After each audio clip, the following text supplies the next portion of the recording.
Alors mon parcours pour arriver psychiatre, c'est quand j'ai loupé vétérinaire. J'ai loupé vétérinaire, et comme j'ai loupé vétérinaire, un jour j'étais effondré d'avoir loupé vétérinaire. Les mauvais vétérinaires font le meilleur médecin, donc j'ai fait médecine.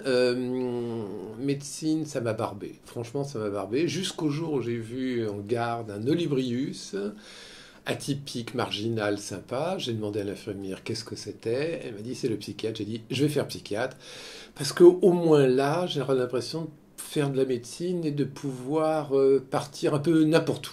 Je me suis un peu barbé à donner des médicaments, à saupoudrer, thérapie de soutien. J'ai fait de l'hypnose, ce qui m'a barbé aussi, parce que les gens me disaient venez, traitez-moi, guérissez-moi en 4 séances, et en fait je ne foutais rien. Et après, je me suis, par des hasards, intéressé à Jung, parce que aussi Freud me barbait, et j'ai trouvé que Freud était un peu psychorigide, et Jung considérait qu'au fond de au fond de chacun de nous, il y avait de l'inné, et ça m'a plu. On a une destinée avec Jung.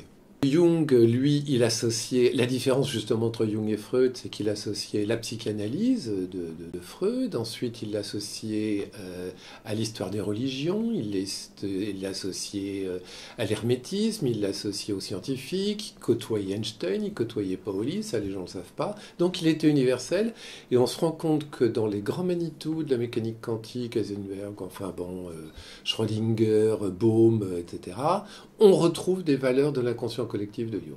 C'est un peu compliqué, mais grosso modo, il y a quelque chose derrière qui est de l'ordre du religieux et pas de la religion, qui regroupe Jung et ses scientifiques. La plus importante, sans aucun doute, c'est quand j'ai manqué ici, dans ce cabinet, me faire exploser par un pompier, où sa femme m'a balancé les clés.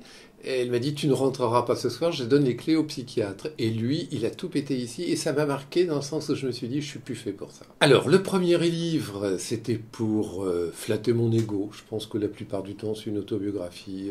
C'est un peu narcissique, on flatte son ego. Mais je me suis dit du mal, hein, j'ai essayé de le faire sérieusement. Ça a pas mal marché, mais c'était un petit peu complexe. Alors, j'en ai fait un deuxième, qui est le même. Alors le premier c'était Vitriol, le deuxième c'est Mon Alchimie, c'est un peu cet essai de premier livre qui est sous forme de roman. Ça n'a pas été extraordinaire. Et puis après, comme tout le monde, j'ai voulu faire un petit, on va dire un petit livre technique de développement personnel, comment traiter son abandon. Mais après l'essai et après le roman et après, je me suis dit je vais me lâcher. Et j'ai écrit 13 facettes du secret qui représente un petit peu la face cachée du psychiatre, l'ombre. Et en fait, ça interpelle parce que la couverture est noire, c'est tout ce qu'il y a de caché derrière chaque individu, c'est des nouvelles, c'est beaucoup plus facile, c'est du politiquement incorrect, mais nappé dans du politiquement correct, donc j'espère qu'il n'y aura pas trop de problèmes au niveau des instances. J'ai été refusé dans pas mal de maisons d'édition. C'est la liberté. C'est la liberté, c'est amusant, on rit, on tue, on falsifie, on viole. C'est marrant, c'est marrant. Non, c'est pas mon métier, mais mon métier m'emmerde un peu. Et je trouve que dans l'idéal dans la vie, c'est de pas avoir qu'un métier, c'est d'en avoir deux. Ce qui est idéal, c'est d'avoir...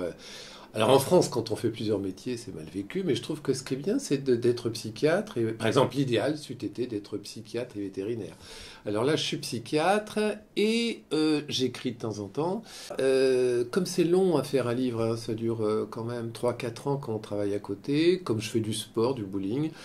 Le vieux con que je suis devenu fait du bowling parce que c'est un sport qui ne monte pas trop. Et puis là, je me lance dans la politique, dans le parti animaliste, parce que j'aimerais bien que les animaux soient un peu mieux respectés. Voilà. Alors, les animaux, étant jeune, j'avais les copains les animaux, du fait que j'étais longtemps en pension, et les animaux ont été très marquants pour moi. Dans chaque nouvelle, il y a des chiens. J'ai toujours vécu avec des chiens. Je suis très chien plutôt que chat, mais bon, les chats, j'adore aussi. Et les animaux, je trouve qu'ils sont les plus sincères dans leur amour. Ils ne te demandent pas de grossir, ils ne te demandent pas de maigrir. Les animaux, ils t'aiment pour ce que t'es. Ils t'aiment pour ce que t'es. C'est de l'amour pur. Je trouve que je suis un antispéciste, hein, c'est-à-dire que quelque part, je trouve qu'on ne peut pas faire aux animaux des choses atroces. Les animaux, je suis pas végane extrémiste, mais les animaux, c'est ce qui relie tout. Et dans le dernier bouquin, ce qui relie tout, c'est que je montre ce qui est caché chez moi pour que ça fasse écho à ce qui est caché chez les autres. Et que les gens jubilent en lisant là tout ce qu'ils aimeraient peut-être faire, mais qu'ils n'osent pas faire. Donc c'est un vécu par procuration. Bon, c'est peut-être un peu excessif, mais quand c'est refoulé, c'est toujours excessif. Hein. Alors ce qui relie tout, c'est que tout est lié à des choses qui ont existé. Alors j'ai pris des tas de choses qui ont existé, surtout en maison d'arrêt, dans mon cabinet, des choses bizarres, et j'ai relié toutes ces anecdotes avec mon imaginaire pour en faire quelque chose qui se tenait. Et toutes les nouvelles, en fait, ne sont que 13 facettes d'une grosse nouvelle qui est basée sur l'imaginaire, sur le jeu, sur la transgression. C'est tout ce qui est caché, ce que les gens ne se permettent pas de faire, puisqu'on est dans une société où il faut être politiquement correct, on est prisonnier de tout ce qui est fantastique, de la réussite, de l'ordre, etc. On perd notre liberté. Et les gens qui ont commencé à lire ce livre, qui ne me connaissent pas forcément, m'ont dit, ce qui est amusant, c'est un espace de liberté à travers ce livre, parce que tout est possible. Le noir, c'est l'ombre. L'ombre, c'est tout ce qui est caché au fond de nous-mêmes. C'est pas notre jardin secret, hein, parce que l'ombre, elle n'est pas toujours consciente. Le jardin secret, il est conscient.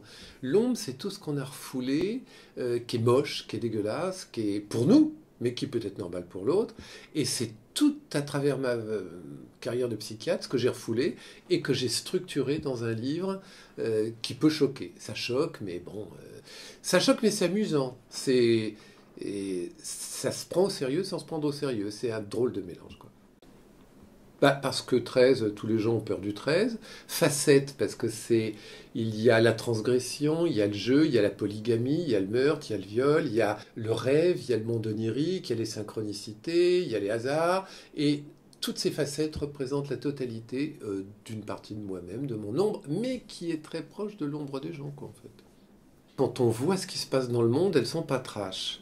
Quand on les voit à travers ce livre qui est du politiquement incorrect drapé dans du politiquement correct, le fait est qu'elles sont trash. Beaucoup de maisons d'édition ont refusé par rapport à ce côté agressif, violent. Mais c'est pas que ce soit agressif, violent, c'est que c'est dérangeant.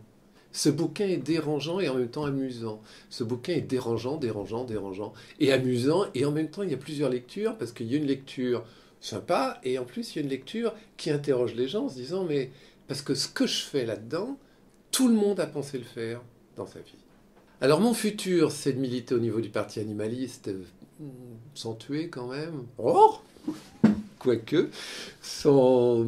Je sais pas, parti animaliste, de continuer peut-être un jour d'écrire un bouquin sur les puissances insoupçonnées des animaux, encore que Sheldrake l'ait fait, parce qu'il y a les liens télépathiques, ils ont des GPS dans la tête, ils sont capables de jouer avec le futur, et comme actuellement dans mon travail, c'est le jeu entre notre réalité qui est moitié liée au passé, moitié liée au futur, et que le futur intervient par les coïncidences, les animaux sont beaucoup plus à l'aise dans ce mode de vie. Alors, le hasard et le passé. Alors, le passé, tout le monde le connaît, c'est le rapport de cause à effet. Papa, maman, l'abonné-moi, c'est Freud, c'est le passé, c'est toutes ces choses-là. Le futur, on pensait que le futur, on ne le connaissait pas. Le futur, et actuellement, l'on pense que lorsqu'on a une grosse intentionnalité qui n'est pas forcément rationnelle, c'est un peu une trace du futur. Et ce futur va venir par le biais de synchronicité. C'était Bohm, Paoli, Carl Gustav Jung, par le fait de hasard, par le fait de coïncidence. Et en fait, on se rend compte que souvent, on n'est pas bien parce qu'on ne va pas être en phase avec notre futur. Alors, est-ce que c'est la cause qui fait l'effet? Est-ce que l'effet qui fait la cause, maintenant, c'est ce qu'on appelle l'intrication? On peut le voir au niveau quantique avec des photos d'intrication quantique où le passé et le futur sont mélangés. Le problème, c'est que le passé du futur est très loin dans le futur. Comment l'interpréter? Et je pense qu'il y a 4 voies par lesquelles on peut contacter le futur. C'est les rêves, les hasards, les synchronicités, les coïncidences et les projections. Enfin, j'ai mis synchronicité, coïncidence en même temps. Donc le but d'un psychiatre actuellement, c'est plus de travailler sur ces coïncidences, ces rêves, ces hasards, pour essayer de trouver un sens à notre futur. Et on se rend compte que plus on est collé au sens qu'on découvre de notre futur par ces coïncidences, moins les symptômes sont intenses. C'est-à-dire qu'on contient au fond de nous-mêmes notre passé et notre futur. Alors ça, c'est des choses qui ne sont pas de moi. Il y a Bohm, il y a Guillemant, il y a Schrödinger, il y a tous ces gens-là. Je ne suis pas quelqu'un d'intelligent, je suis quelqu'un qui a des parois poreuses. C'est-à-dire que je relis des tas de choses au niveau philosophique, au niveau psy, au niveau scientifique. Et manifestement, on détient des parties de notre futur. Alors, ma particularité en tant que psy, c'est que je travaille davantage sur les rêves, et les rêves sont un peu les traces de notre futur.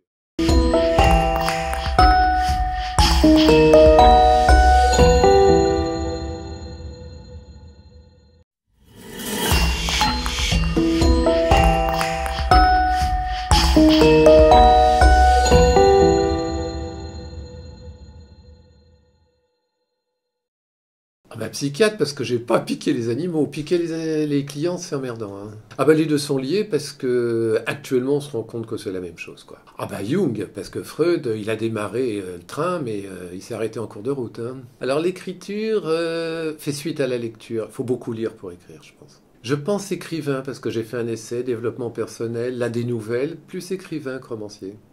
Alors j'aimerais bien associer les vacances au travail, c'est pas facile, mais c'est le but d'une vie, quoi. Hein. Ne pas s'emmerder à bosser. Alors manifestement, je suis plus à l'aise avec les animaux parce que je trouve qu'ils sont plus francs. Alors bien entendu l'imaginaire, parce que l'imaginaire c'est un petit peu le réel qu'on ne connaît pas. Alors là, je pense qu'il y en aura un autre qui suivra. Je ne sais pas lequel, ça c'est le futur. Mais le futur le sait, moi je ne le sais pas.